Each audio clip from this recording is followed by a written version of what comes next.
Good morning, Mike the MC, bringing another self-care video. Today I'm going to continue off my Teaching Catechism playlist for teachers and students, and today it'll be chapter 22 from Sadlier's book, We Work for Justice and Peace. There are so many great definitions in this chapter that just got me thinking about how this connects to even my profession as a social worker that I'm preparing for at school right now, and how I can probably share my thoughts from that perspective with this from Sadlier's book, but also to share with everyone how to seek justice in pretty much any environment, any place that we're at. And I think it's just a great way to see how we develop and follow in the steps of our Lord. So let's get this topic started.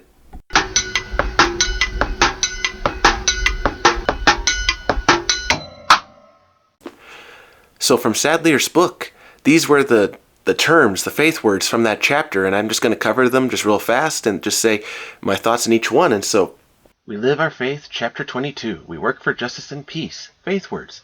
Social justice, opposing every form of injustice in society and working to promote justice for all people. Human dignity. Value and worth that we share because God created us in His image and likeness. Righteousness. Conduct in conformity with God's will. Catholic social teaching. Church teaching that God calls all members to work for justice and peace as Jesus did.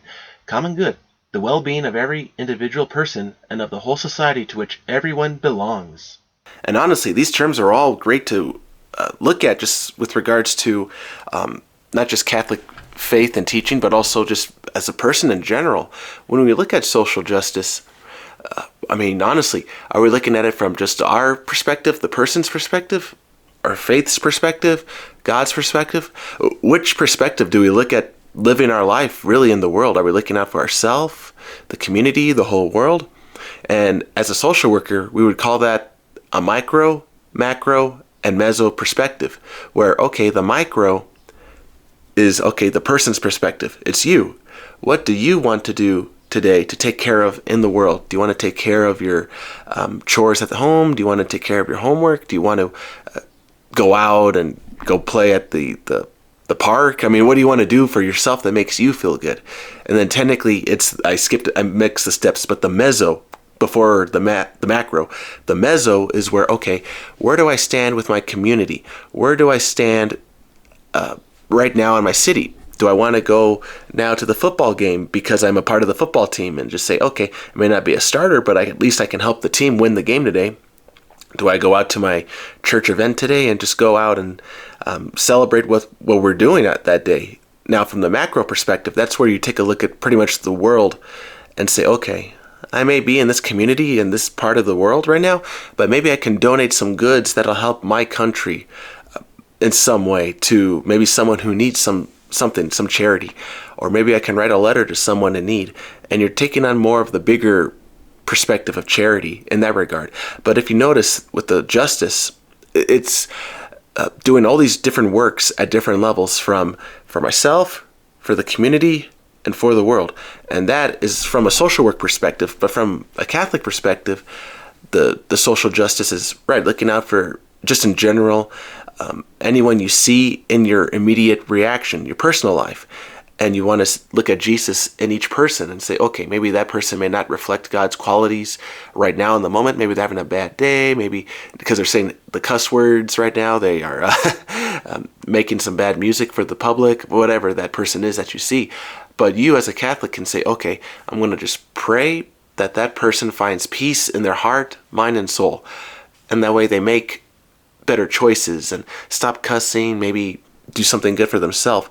And so that is what we call conversion in the faith, where we're hoping that a person converts from their bad actions to good actions. Now, the other terms, just taking a quick brief look at the chapter, righteousness. Righteousness is one term that is very important, especially in social work, because you want to live not just good works, but you want to live them in a way that is reflective for other people to kind of join. Like, you want people to join in the that charity as well. So for example, say I want to have this one event in the church. That I did this a few weeks ago, where I had the kids draw and color off coloring pages off of coloring books, but that invited their families, their parents to come over to the table and kind of color with the kids. And like, they're talking with their kids, with me, at the tables, right? I'm just sharing, okay, you could color this, or, I could take this page out for you to take home, so that way you could have other papers to color at home. But the thing about righteousness is you're following not just the example of Jesus in that moment, you're following the example that you are living out as well. You're reflecting what you believe in that moment. And the righteousness is paired with the social justice in that you just want to have the two working together, where you want to live well, but you want to do it for a good cause. And that would probably be what the righteousness I would distinguish between the two. You're doing it for God's cause. And then another one was dignity and worth of people that this chapter highlights. And as a social worker, just that's one of the major competencies that we live by, the dignity and worth of a person. And because we want to value each person in the community as best as we can, providing their resources, the opportunity to acquire those resources to live, because we see in every person the right that, yeah, they should live. And that's a hard thing to judge by as well. We had this conversation last week in my class, because every social worker has a perspective on justice. Now it's just, what's your definition, my definition, his definition, etc. And how do we all work together with regard to maybe a different perspective on the definition? And now you would argue, okay, one teacher may be different from another teacher. Okay, the way they teach may be different than one thing that from another, but how do you live the way that you live according to what you believe is right? And I think with regard to this chapter of works of mercy and justice for the world, it comes down to the individual. It comes down to you. What do you believe is right and wrong?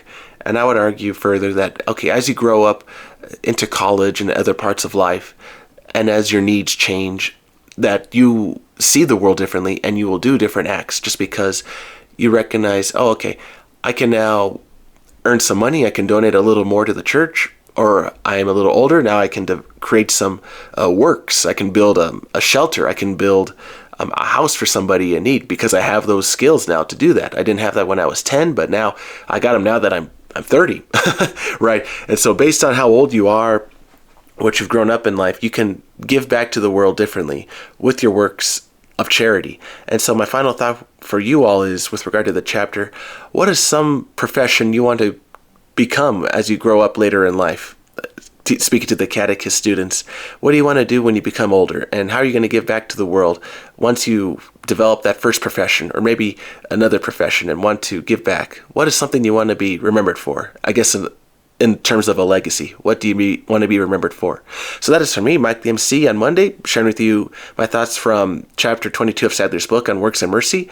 And just go out and be awesome. Don't give up. And remember, when you grow, you can do more. So always remember that. When you grow, you can do more. All right, everybody. Take care. Have a good one. God bless.